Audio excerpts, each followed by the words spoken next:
The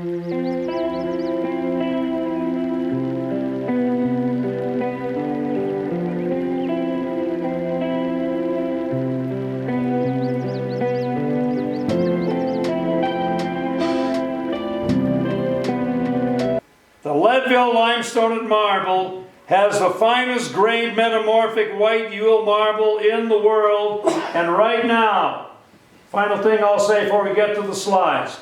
The Gunnison country is famous in the United States for having maybe the most versatile mining in the nation. We have mined gold, silver, lead, copper, and zinc. Outside of our doors, the fourth largest and richest molybdenum deposit in the world. We have produced granite. We have produced marble. We got uranium. We got rare metals out in the powder horn area. Enough said. Let's hear it for marble.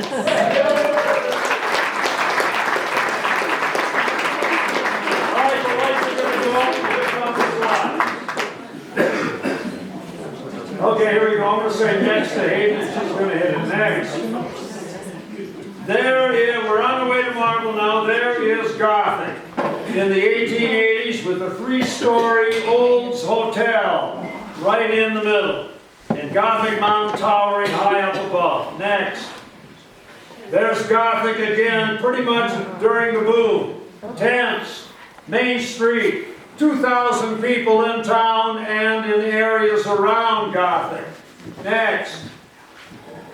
There is how you got a lot of the silver and gold out. That's kind of a primitive tram that runs from the mine down below. Ore cars coming down below. Next. There is the Sylvanite mine. Sylvanite mine is located, it's not where it is really, that's Gothic again. The Sylvanite mine is 3 miles up Copper Creek, heading towards East Maroon Pass. Turned out over $1 million worth of silver.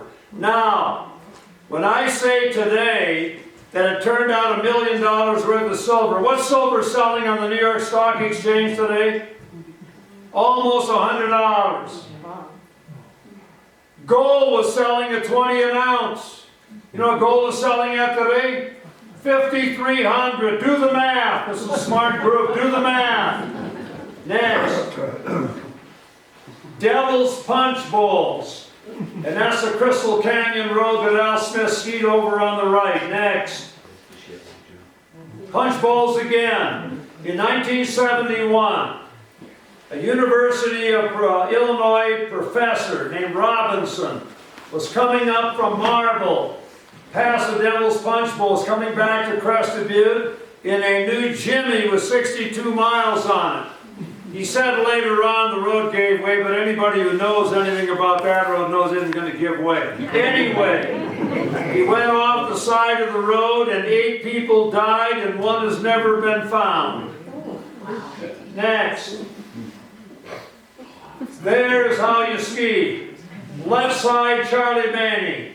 Right side Al Johnson, 2 of the greatest. March 1883, Irwin. I just gave a talk on the history of Colorado skiing at the Colorado Ski Museum yesterday, and I was shocked. I showed a picture of the 1960 men and women's alpine ski team at Squaw Valley. Now I know one of the ladies who was in the Olympics, Rainey Gorsuch, was a good friend of mine. I did not know 3 of the others were in the damn audience. And after it was done, I got a picture of me and those 4 ladies. My honor. 4 great ones and me. Next. There is Crystal. That is 5 miles from Marble, and that is where Al Johnson was from. Next.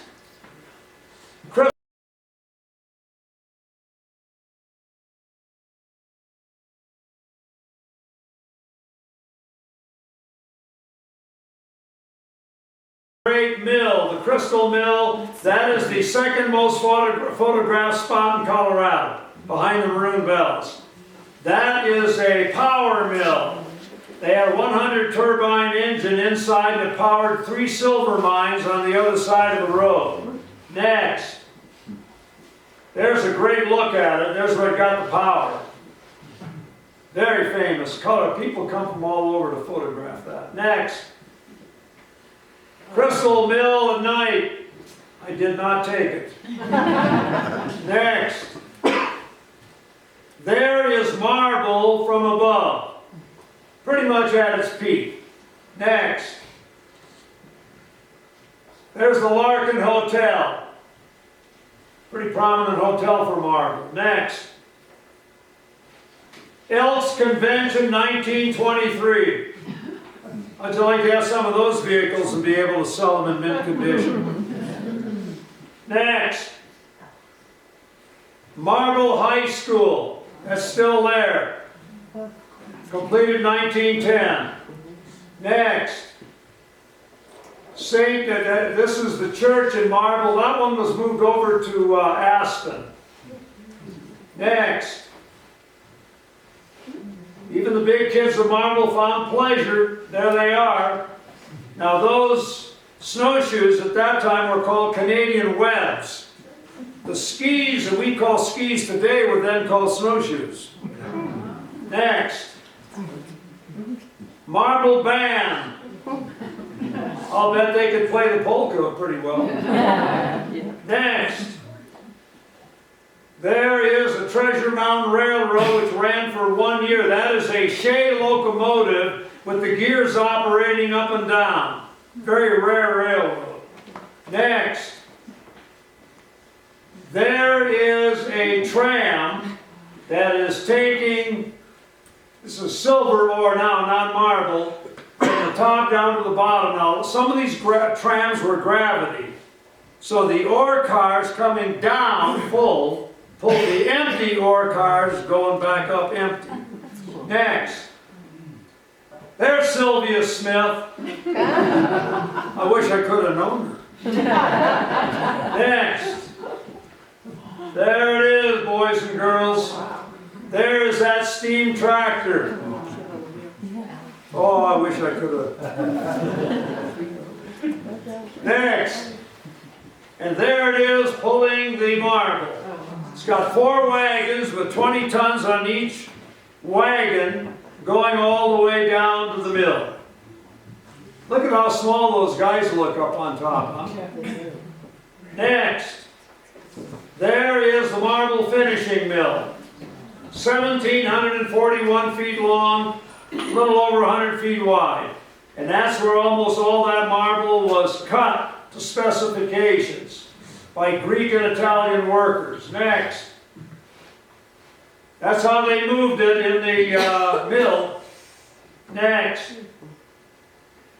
Now they're making columns, obviously to be sent out to 400 public buildings, courthouses, schools, etc.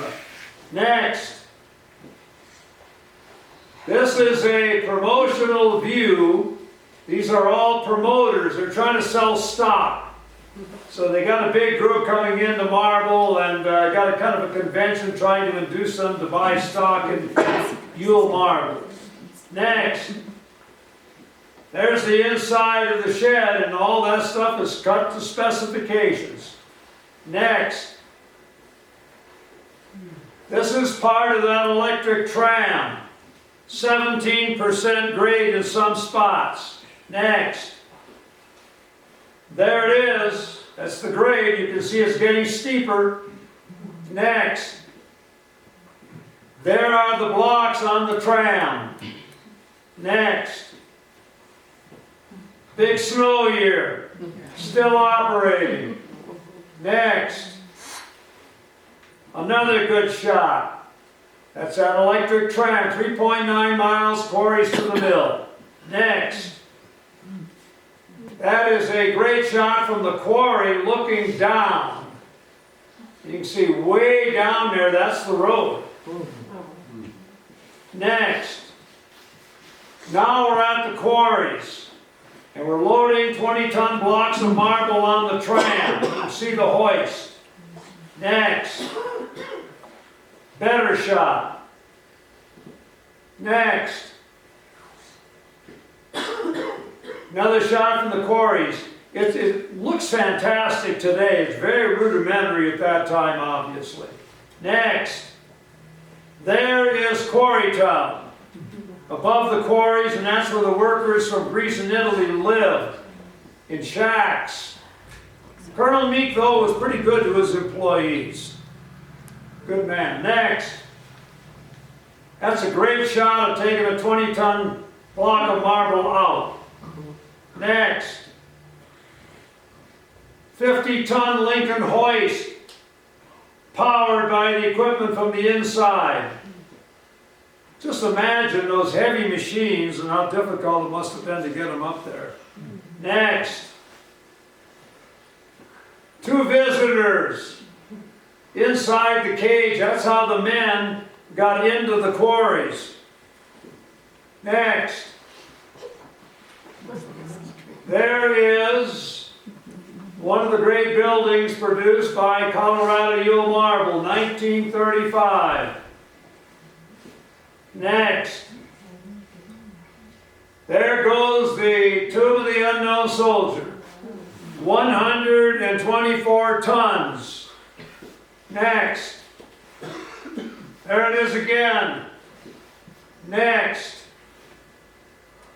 Quarrytown again. Next, inside of the quarries, channeling machines. Next, there we go. Now, just imagine Vandenbusche coming through that secret tunnel to the bottom of the quarry with all kinds of water on the bottom. I never lost. Next, there are the men doing the quarry. It's cold down there, incidentally, about 50, 55 degrees. But when you're working, you don't really feel that. Next, another great shot. Next. Next. Now, in the old days, when I got there in the early 60s, you could walk down those steps to the bottom of the quarry. Now, you can't do that now, obviously. And they had a cable that was outside the quarry. Now, I never saw this, but I heard that some of the kids at Marble, 15, 16 years old, would grab that cable and swing out over the quarry 100 feet down below. And hope to hell the cable would get back to where they started. Nobody ever died, so I guess they were able to do it. Next. There's a steam tractor with the 4 wagons of marble. Doesn't that look great? Look how that guy is handling the steering wheel. God, I'd love to see that. You know, in Minden, Nebraska, anybody been to Minden, Nebraska? They have the greatest collection of farm machinery and tractors and everything. My dad and I spent a whole day out there one time. Don't forget that. Minden, Nebraska. They got stuff like that, but I can't remember them having that steam tractor. Next. There is the 17% grade on the tram. Next. Now you're trying to keep the area open. And you can see that some of the time they really had a lot of heavy snow there. Next. Tram again. Next. Loading again. Next.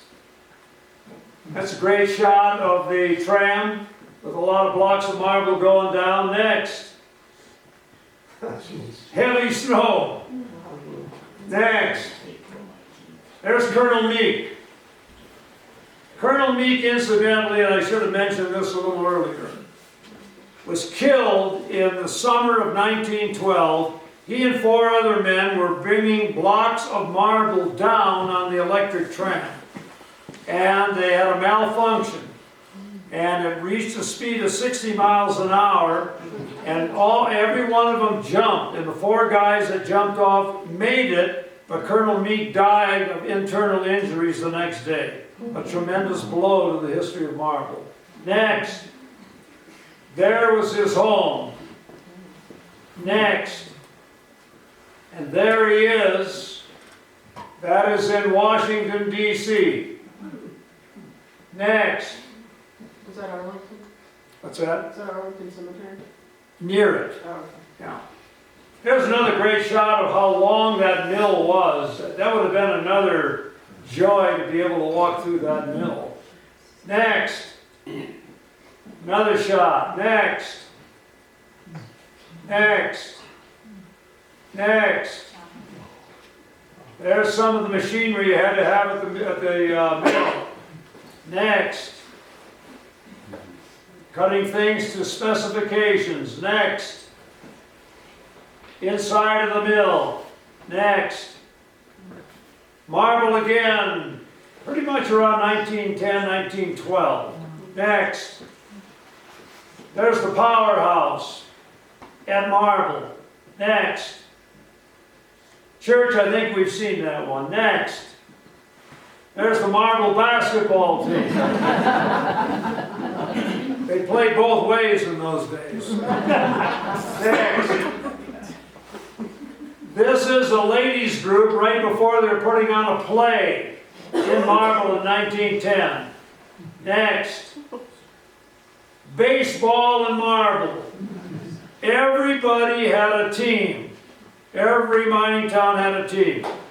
Crested Butte was lucky because they had a guy named Jap Pitzer who graduated from the School of Mines, and he was all conference football, all conference basketball, and all conference in baseball. Hired by the Colorado Fuel and Iron Company, never worked in the mine one day in his life. His job was to beat Gunnison's ass every time they played. He was a great pitcher. Next. This is one of those moments when they had stockholders in town. Next. There's a bear they had captured.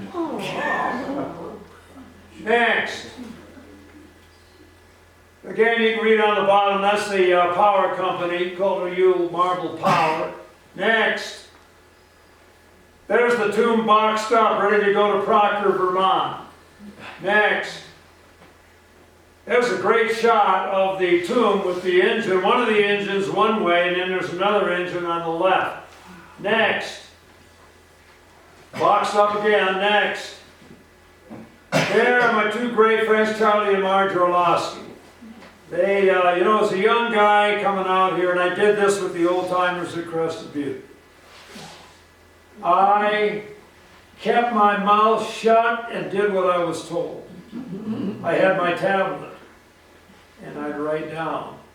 And I would ask Marge or Charlie a question, or the old timers in Crested Butte a question, for about 10 seconds of silence. And then one guy would say, well, that was Henrietta's cousin, wasn't it? Hit the guy in the shoulder. They'd all start talking, and I'd start taking notes. Next. There is Carbonate Creek, 1941. Next. That's how it looked. The only two things standing were the bell tower and one other building.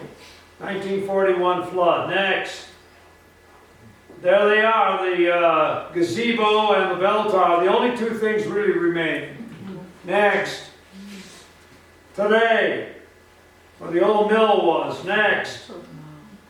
Next. There is The tomb. the tomb of the unknown soldier, yep. Next. That's it. That's it, ladies and gentlemen. Thank you very much for coming.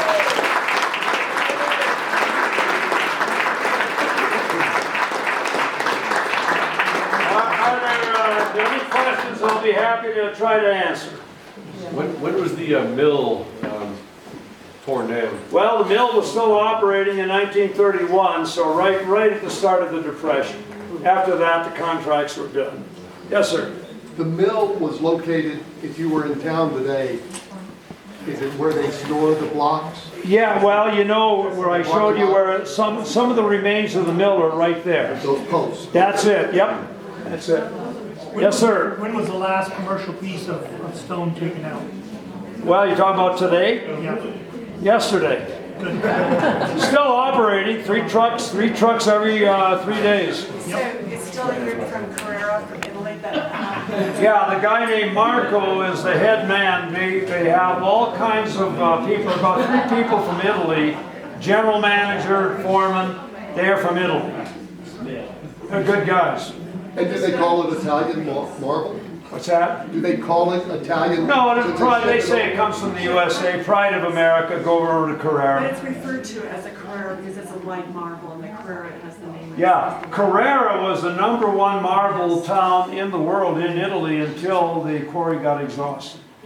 That's why they bought this out. So this marble still goes to Carrara to get, fixed up. Yeah. Yes, sir.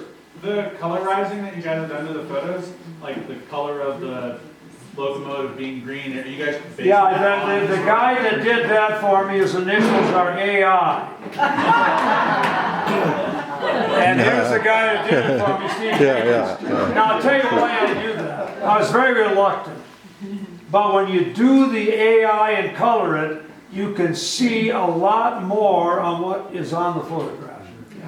So, yeah, AI Johnson, I call him, the hell of a good man. He knows Harry Google really well. I grew up with a song. Harry Google with the googly eyes. Yeah, it was a fight song.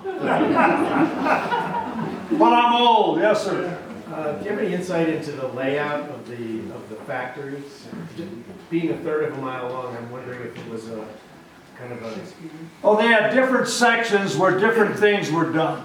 So they had one section for columns and one section for flat pieces, and it kind of depended on the contracts. Yes, ma'am. There was mudslides. Any avalanches ever? The big one was 41, the big one was 45. They have had it in the 1970s, they had them. Now today they do a lot better job of kind of controlling that. But it's a very precipitous terrain, and these avalanches and slides come down. Can you imagine any other mill in the world having a 50-foot high retaining wall to deflect avalanches over the mill? Yeah. Now, how many people been to Marble? Yeah. Barbecue. Yeah, barbecue, yeah.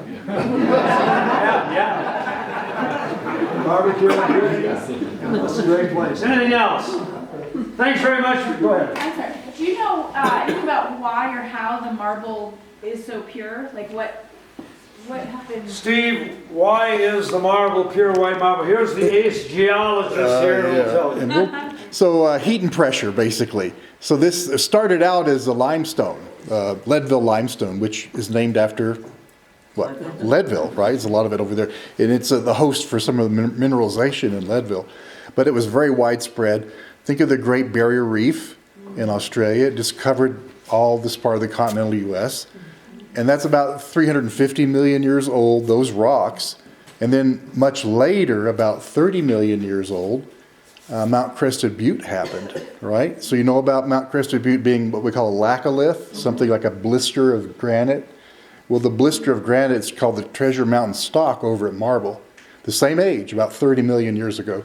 When Mount Crested Butte was formed, that's when this marble got cooked. So this blister of granite comes up from underground, and there's a contact between the Mississippian limestone and this 30 million year old granite. It's very hot, and it's very deep, maybe a mile deep when it happened. So it's under heat and pressure, and that drives off all the impurities of the limestone. Limestone is chemically very similar to marble. It's calcium carbonate, CaCO3. It's about the same, but there's impurities in limestone that get driven off by heat and pressure. If you go up to Vermont where marble is produced there, it's not pure white stuff. That's why it's so unique here, it's pure white. If there are no other questions, thank you very much for coming, everybody. We really appreciate it. Okay, one more.